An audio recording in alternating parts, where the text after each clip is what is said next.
इस एपिसोड में हम 173 से रिलेटेड कुछ और प्रोविजंस देखेंगे और साथ में उनका सेक्शन 207 और 208 के साथ रिलेशन को भी देखेंगे। चलिए शुरू करते हैं।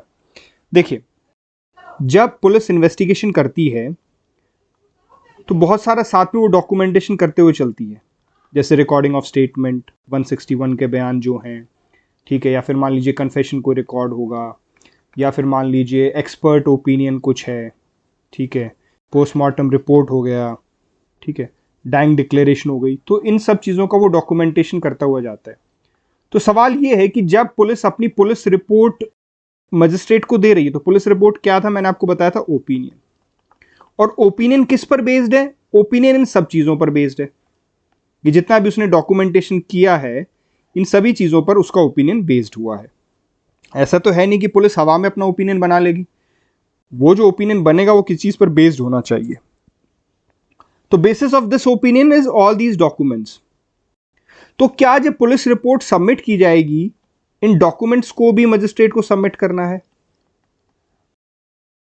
पहला सवाल। पहले सवाल का जवाब ढूंढने के बाद हम अगले सवालों पे जाएंगे। तो पहले सवाल का हमें जवाब मिलता है सेक्शन 173 के सब क्लॉज 5 में। देखते हैं।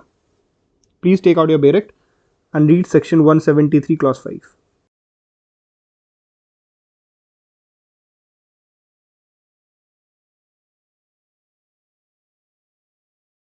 देखिए क्या कह रहा है ये कह रहा है when such report is in respect of a case to which section 170 applies। जब वो चार्जशीट पेश कर रहे हैं तो police officer shall forward to the magistrate along with the report। Police report के साथ जो चार्जशीट फॉरवर्ड की जा रही है मजिस्ट्रेट को, उसके साथ क्या क्या आपको देना है? All documents or relevant extracts thereof on which the prosecution proposes to rely other than those already sent to the magistrate during investigation। ठीक है, other than those already sent। ये कह रहा है हर वो रिलेवेंट डॉक्यूमेंट या रिलेवेंट एक्सट्रैक्ट जिसके ऊपर प्रोसिक्यूशन रिलाय करेगा। जब ट्रायल चलेगी तो प्रोसिक्यूशन जिन जिन एविडेंसेस पर, जिन जिन डॉक्यूमेंट्स पर रिलाय करेगा, उन सब की कॉपी आपको मजिस्ट्रेट को भेजनी है। सिर्फ उनकी कॉपी आपको मजिस्ट्रेट को नहीं भेजनी जिनकी कॉपी ऑलरेडी आप मजिस्ट्रेट को भेज चुके हैं। तो ये कौन से डॉक्यूमेंट है जिसकी आप ऑलरेडी भेज चुके हैं? अभी चेक करते हैं, लेकिन उससे पहले इसको फिनिश कर लेते हैं। बी क्या कहता है? The statement recorded under section 161 of all the person whom the prosecution proposes to examine as its witnesses। ठीक है जी, चलिए समझते हैं इसको। सिंपल सी बात ये बोल रहा है कि जब आप चार्जशीट देंगे, पुलिस रिपोर्ट सबमिट करेंगे, तो उस पुलिस रिपोर्ट के साथ आपको ऑल डॉक्यूमेंट्स एंड एक्सट्रैक्ट्स जिस पर प्रोसिक्यूशन रिलाय करने वाला है, वो आपको मजिस्ट्रेट को उस पुलिस रिपोर्ट के साथ सबमिट करने हैं। कौन कौन से डॉक्यूमेंट? जैसे मैंने आपको एग्जांपल दिया, पोस्टमार्टम रिपोर्ट हो सकती है, डाइंग डिक्लेरेशन हो सकती है, एक्सपर्ट ओपिनियन हो सकता है। तो ये सारे डॉक्यूमेंट्स भी आपको मजिस्ट्रेट को फॉरवर्ड करने हैं, लेकिन वो डॉक्यूमेंट फॉरवर्ड नहीं करने जो कि मजिस्ट्रेट को ऑलरेडी भेजे जा चुके हैं ड्यूरिंग इन्वेस्टिगेशन। वो डॉक्यूमेंट कौन से हैं उस पर मैं अभी आता हूं। This is a. बी में क्या कहा गया? 161 जो विटनेसेस के बयान पुलिस लेती है, 161 की स्टेटमेंट जो रिकॉर्ड की गई है, हर उस विटनेस की स्टेटमेंट जो कि प्रोसिक्यूशन ट्रायल में इस्तेमाल करने वाला है, वो सब स्टेटमेंट भी मजिस्ट्रेट को फॉरवर्ड आपको करनी है। आई होप दिस इज क्लियर। ठीक है, अब मैं आता हूं कि वो कौन से डॉक्यूमेंट्स हैं जो मजिस्ट्रेट को पहले भेजे जा चुके हैं। देखिए, बीच बीच में ना मजिस्ट्रेट क्या कर सकता है? मजिस्ट्रेट के पास पावर है कि वो एक्शन टेकन रिपोर्ट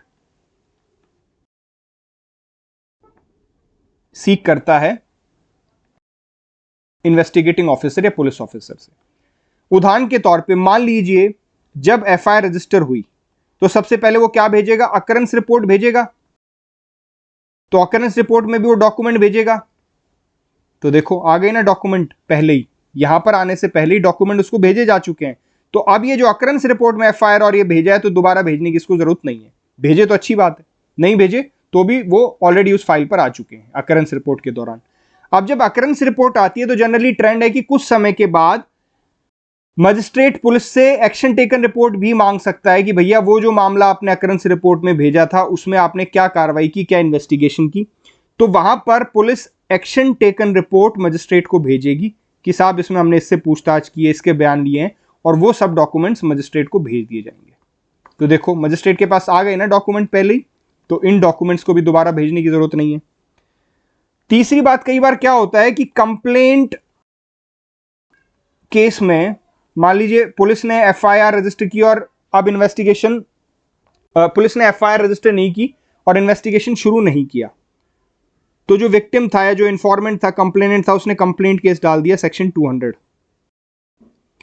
अब कंप्लेंट पे कॉग्निजेंस लेने से पहले या 156(3) में इन्वेस्टिगेशन का ऑर्डर करने से पहले मजिस्ट्रेट पुलिस से एक्शन टेकन रिपोर्ट मांग सकता है कि भैया आपके पास ऐसे ऐसे इंफॉर्मेशन आई थी, उस इंफॉर्मेशन को लेकर आपने क्या कार्रवाई की। तो यहां पर भी जो एक्शन टेकन रिपोर्ट भेजेगा तो उसके साथ उसे जो भी डॉक्यूमेंट, जो भी कार्रवाई उसने की है वो भेजने पड़ेंगे, तो वहां पर भी डॉक्यूमेंट पहले आ रहे हैं। तो कुल मिला के अगर इस फंडे को मैं कंक्लूड करूं तो ये सिंपल सी एक बात बोल रहा है कि भाई जो भी डॉक्यूमेंट्स होंगे या रिलेवेंट एक्सट्रैक्ट्स होंगे जिस पर प्रोसिक्यूशन रिलाय करेगा वो आपको भेजने हैं। वो डॉक्यूमेंट्स नहीं भेजने जो ऑलरेडी भेजे जा चुके हैं। और वो डॉक्यूमेंट्स कौन से होंगे जो ऑलरेडी भेजे जा चुके हैं, वो अपन डिस्कस किया, एटीआर से संबंधित, अकरेंस रिपोर्ट, ये सबसे संबंधित। दूसरा ये कह रहा है कि 161 के उन विटनेसेस के बयान जिन विटनेसेस को प्रोसिक्यूशन ट्रायल में इस्तेमाल करेगा, उनके बयान भी मजिस्ट्रेट को आप फॉरवर्ड करेंगे पुलिस रिपोर्ट के साथ में। ठीक है, आई होप दिस इज क्लियर। अब सवाल ये उठता है, भाई इसमें तो कोई डाउट है नहीं, 173 का क्लॉज 5 क्लियरली ये बोल रहा है कि डॉक्यूमेंट्स जाएंगे, लेकिन किसको जाएंगे? मैजिस्ट्रेट को जाएंगे। सवाल ये बनता है कि क्या ये अक्यूज को भी जाएंगे? भैया अक्यूज को भी ये डॉक्यूमेंट्स दिए जाएंगे क्या? तो यहां पर जवाब ये है कि 173(5) कहता है शैल, लेकिन सिर्फ किसको? मैजिस्ट्रेट को। लेकिन अगर आप ध्यान से देखें तो प्रिंसिपल ऑफ नेचुरल जस्टिस आता है भाई बीच में। प्रिंसिपल ऑफ नेचुरल जस्टिस क्या कहता है? प्रिंसिपल ऑफ नेचुरल जस्टिस ये कहता है कि अक्यूज को पता होना चाहिए कि किस बेसिस पर प्रोसिक्यूशन उसके अगेंस्ट केस मेक करेगा।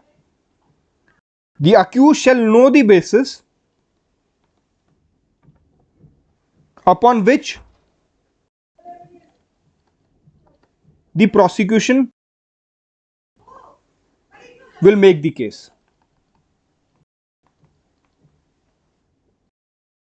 ठीक है, उसको पता कैसे चलेगा? जब डॉक्यूमेंट उसको दिए जाएंगे। भाई इन्हीं डॉक्यूमेंट्स पे तो बेस्ड है ना सारी कहानी।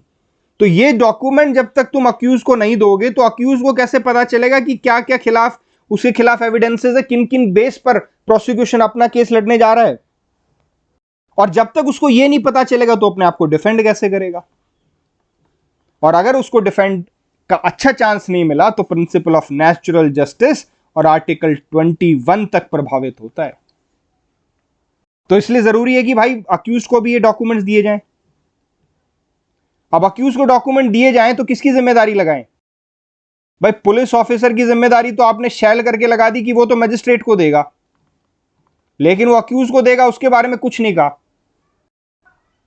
तो यहां पर जवाब आता है जुडिशियल प्रोनाउंसमेंट में जो कहा गया है कि पुलिस ऑफिसर मजिस्ट्रेट को तो देगा ही देगा, लेकिन वो may give to the accused also.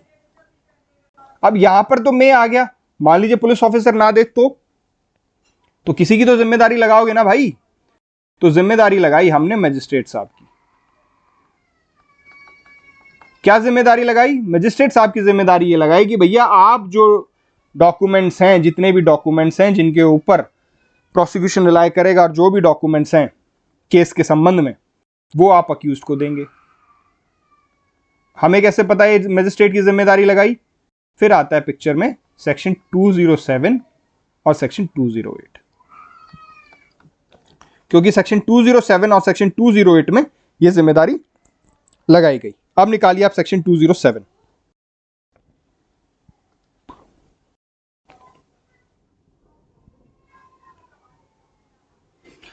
देखिए क्या कहता है ये, supply to the accused of copy of police report and other documents. Police report की कॉपी और बाकी डॉक्यूमेंट्स सप्लाई करने हैं, किसने करने हैं वो हम सब देखते हैं।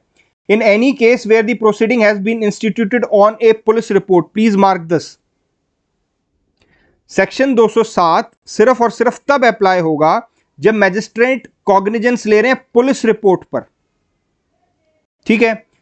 तो ऐसी स्थिति में क्या होगा, the magistrate shall without delay furnish to the accused free of cost a copy of each of the following.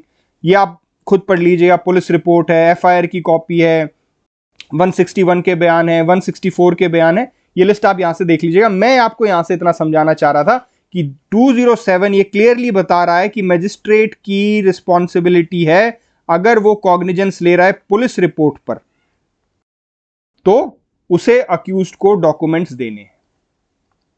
और मान लीजिए वो कॉग्निजेंस ले रहा है कंप्लेंट पर, आप क्या करें, या फिर अदर देन पुलिस रिपोर्ट। मैं आपको दोबारा से बता रहा हूं, जो कॉग्निजेंस है वो तीन तरीके की, तीन उस पर बेस्ड है। ए में था कंप्लेंट पर, बी में है पुलिस रिपोर्ट पर, और सी में है ओन इंफॉर्मेशन, ठीक है। अब आप सोचिए कि पुलिस रिपोर्ट पे अगर कॉग्निजेंस ले रहा है तो वो तो कवर हो गया सेक्शन 207 में, लेकिन इन दो मामलों में क्या होगा, कंप्लेंट केस में और अदर इंफॉर्मेशन, ओन इंफॉर्मेशन पे, तो इनका जवाब मिलता है सेक्शन 208 में। चलिए 208 देखते हैं। 208 क्या कहता है, where in a case instituted otherwise than on police report, आ गया ना। अगर case otherwise than on police report है और उस पर मजिस्ट्रेट कॉग्निजेंस लेता है तो मजिस्ट्रेट को सारे डॉक्यूमेंट उसको देने हैं। डॉक्यूमेंट्स की लिस्ट ये है, आप यहां से देख लीजिएगा, इट्स नॉट वेरी इंपॉर्टेंट, बस आपको ये याद रखना है कि 207 और 208 में मजिस्ट्रेट को डॉक्यूमेंट अक्यूज को देने हैं। 207 तब लगेगा जब वो पुलिस रिपोर्ट पे कॉग्निजेंस ले रहा है, और 208 तब लगेगा जब वो अदरवाइज देन पुलिस रिपोर्ट पे कॉग्निजेंस ले रहा है, दैट इज या तो कंप्लेंट पे या ओन इंफॉर्मेशन पे, ठीक है। चलिए वापस चलते हैं।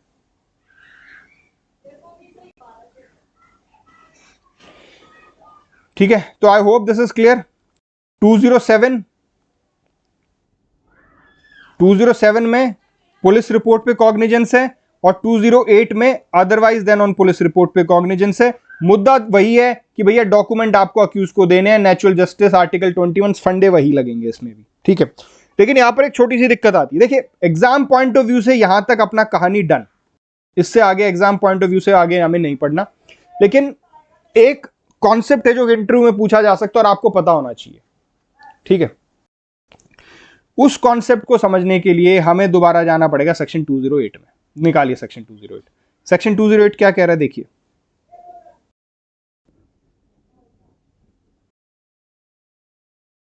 जस्ट अ सेकेंड में निकाल लूंगी, हाँ देखिए दोबारा से पढ़िए, मार्क मत कीजिएगा। where in a case instituted otherwise than on a police report it appears to the magistrate issuing process under section 204, now mark, and this is important, क्या कह रहा है, that the offense is triable exclusively by the court of session,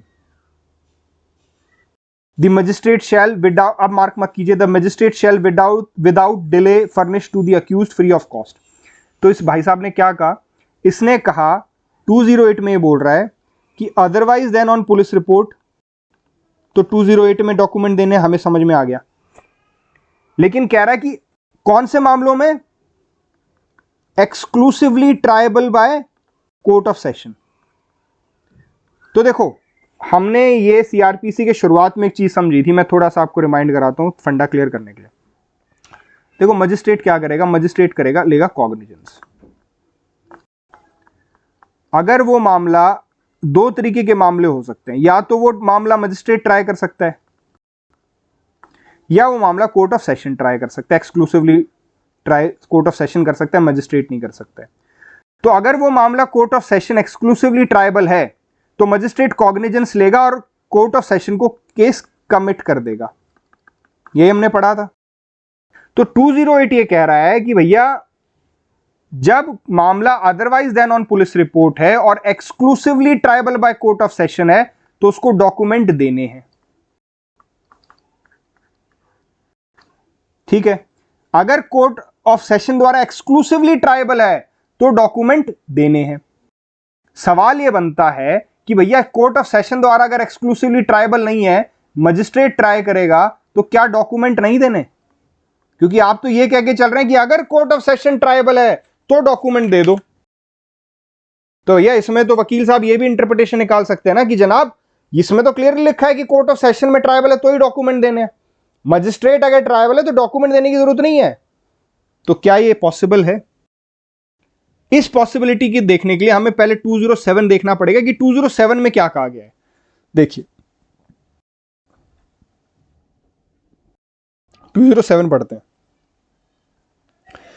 207 कह रहा है, mark मत कीजिए, in any case where the proceeding has been instituted on a police report the magistrate shall without delay furnish to the accused free of cost a copy of each of the following. इसमें भाई कोई difference ही create नहीं किया, इसमें simple सी एक बात बोल दी कि 207 का मामला है तो भैया आप सीधा क्या कीजिए, आप जो है वो अक्यूज को डॉक्यूमेंट दे दीजिए 207 के मामले में। उसने ये नहीं कहा कि कोर्ट ऑफ सेशन का मामला है तो ही दीजिए या मजिस्ट्रेट का मामला है तो ही दीजिए। उसने कहा आपको हर केस में देने, चाहे वो कोर्ट ऑफ सेशन का हो या मजिस्ट्रेट का हो।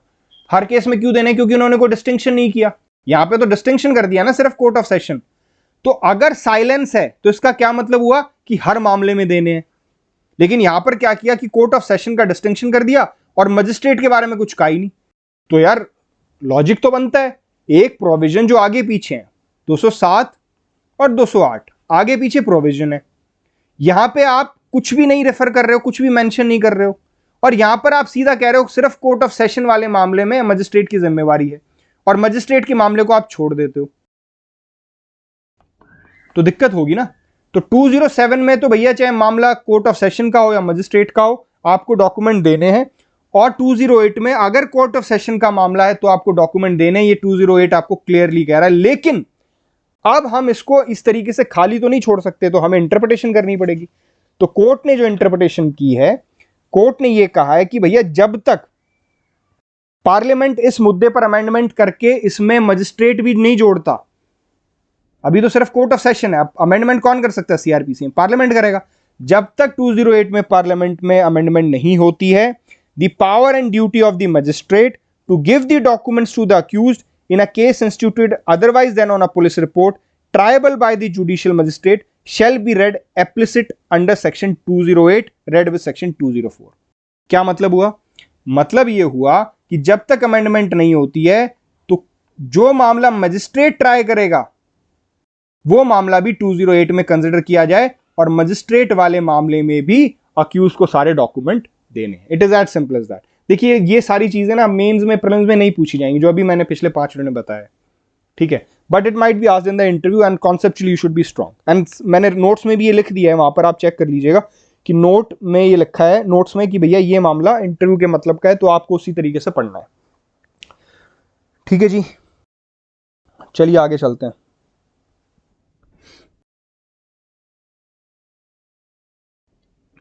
तो अब ये तो क्लियर हो गया कि 207 और 208 में मजिस्ट्रेट साहब अक्यूज को सारे डॉक्यूमेंट्स देने की जिम्मेदारी मजिस्ट्रेट साहब की है। पुलिस ने दे दी, अच्छी बात है, पुलिस नहीं देता तो भैया मजिस्ट्रेट साहब उसको अक्यूज को जरूर वो सारे डॉक्यूमेंट देंगे और उससे अक्यूज अपना केस डिफेंड करेगा, अपना केस तैयार करेगा। उसे पता रहेगा ये गवाह आने वाला है या पुलिस इसको लाने वाली है, पोस्टमार्टम रिपोर्ट में ये है, एक्सपर्ट ओपिनियन में ये है, इसका बयान आया है, सब चीजें उसके पास होंगी।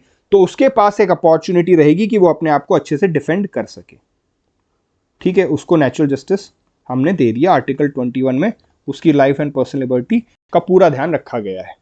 लेकिन सवाल यह बनता है अब आगे कि 207 और 208 में डॉक्यूमेंट्स देने की बात कही गई है।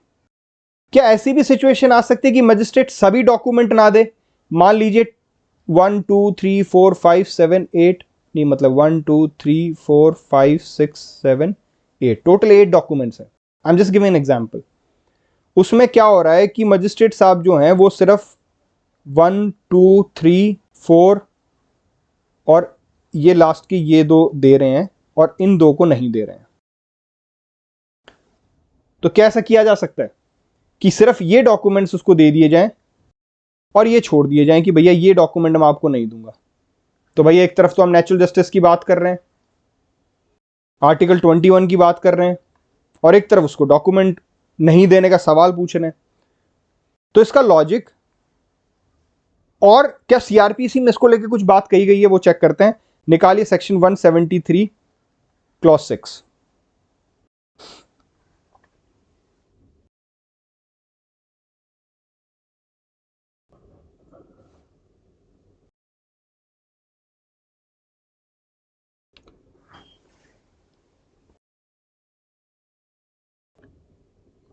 देखिए क्या कहता है ये, if the police officer is of the opinion that any part of such statement is not relevant to the subject matter of the proceeding, or that its disclosure to the accused is not essential in the interest of justice and is expedient in the public interest, he shall indicate that part of the statement and append a note requesting the magistrate to exclude that part from the copies to be granted to the accused, stating his reasons for making such request.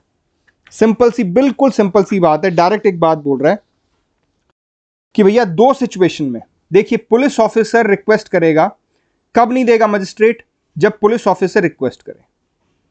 जब police officer police report submit करेगा उसके साथ document magistrate को देगा, तो साथ में वो एक रिक्वेस्ट लगा देगा कि जनाब ये डॉक्यूमेंट आप अक्यूज को मत देना। तो ऐसे तो पुलिस ऑफिसर कुछ भी डॉक्यूमेंट छुपा सकता है, कुछ भी डॉक्यूमेंट रख सकता है, आर्टिकल 21 इन्फ्रिंज हो जाएगा। नहीं, उसमें भी 173 क्लॉज 6 में बता दी, दो कैटेगरीज बता दी गई कि सिर्फ इन दो कैटेगरीज में आपका मामला आता होगा तो हम अलाउ करेंगे कि ठीक है ये डॉक्यूमेंट मत दो। पहला, it is not relevant to the subject matter of the proceeding. Subject जो प्रोसीडिंग है उसके सब्जेक्ट मैटर से वो मामला रिलेवेंट ही नहीं है, तो फिर क्यों देना है? ठीक है, वाजिब है, समझ में आ गया। दूसरा वो कहता है डिस्क्लोजर टू द अक्यूज्ड, अगर वो डॉक्यूमेंट हमने अक्यूज को डिस्क्लोज किया तो वो इंटरेस्ट ऑफ जस्टिस में नहीं होगा,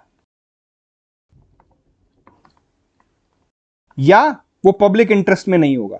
मान लीजिए कोई ऐसा डॉक्यूमेंट है या कोई ऐसे विटनेस का स्टेटमेंट है जो कि अगर अक्यूज की नॉलेज में आया तो उससे उस केस के जस्टिस पे, पब्लिक इंटरेस्ट पे फर्क पड़ सकता है। इन दो मामलों में पुलिस ऑफिसर रिक्वेस्ट कर सकता है मजिस्ट्रेट को कि मजिस्ट्रेट साहब ये डॉक्यूमेंट आप मत दीजिएगा अक्यूज को, और फिर मजिस्ट्रेट उन डॉक्यूमेंट्स को नहीं देगा। देखिए हमने पहले भी सीआरपीसी में, जब हमने शुरू में जुरिस्प्रूडेंशियल एजेंस पढ़ा था सीआरपीसी का, हमने तब भी ये पढ़ा था कि जब भी प्राइवेट इंटरेस्ट और पब्लिक इंटरेस्ट में हमें एक को चुनना होगा तो हम किसको चुनेंगे? पब्लिक इंटरेस्ट को। अब देखिए यहां पर प्राइवेट इंटरेस्ट क्या कहता है कि अक्यूज को सारी जानकारी दो, जो सबूत उसके अगेंस्ट आए हैं, जिनके ऊपर प्रोसिक्यूशन अपने केस को बेस करेगा, वो सब बताओ ताकि वो अपना डिफेंस तैयार कर सके। अब प्राइवेट इंटरेस्ट तो है भाई ये सारे डॉक्यूमेंट बताओ, दो उसको। लेकिन पब्लिक इंटरेस्ट क्या कहता है कि कुछ डॉक्यूमेंट मत दो क्योंकि उसमें पब्लिक का इंटरेस्ट जुड़ा हुआ है, हम अभी अक्यूज को नहीं बता सकते, या जस्टिस, इंटरेस्ट ऑफ जस्टिस है। तो यहां पर किसको चुन रहे हैं हम हमेशा की तरह दोनों की भिड़ंत में हम पब्लिक इंटरेस्ट को ज्यादा इंपॉर्टेंस दे रहे हैं और प्राइवेट इंटरेस्ट को हम बैक सीट पे रख रहे हैं। I hope this concept is clear and with this we end our this episode. अगले एपिसोड में हम 173 तो कंटिन्यू रखेंगे, लेकिन मैं ये एपिसोड यहां पर इसलिए खत्म कर रहा हूं क्योंकि 173 के अगले इंपॉर्टेंट एस्पेक्ट, फर्दर इन्वेस्टिगेशन को हम अगले एपिसोड में करेंगे। तो मैं चाहता था कि वो एपिसोड पूरा एक अलग रहे फर्दर इन्वेस्टिगेशन पे। तो इस एपिसोड को हम यहीं पे ख़त्म करते हैं। थैंक यू, मिलते हैं अगले एपिसोड में।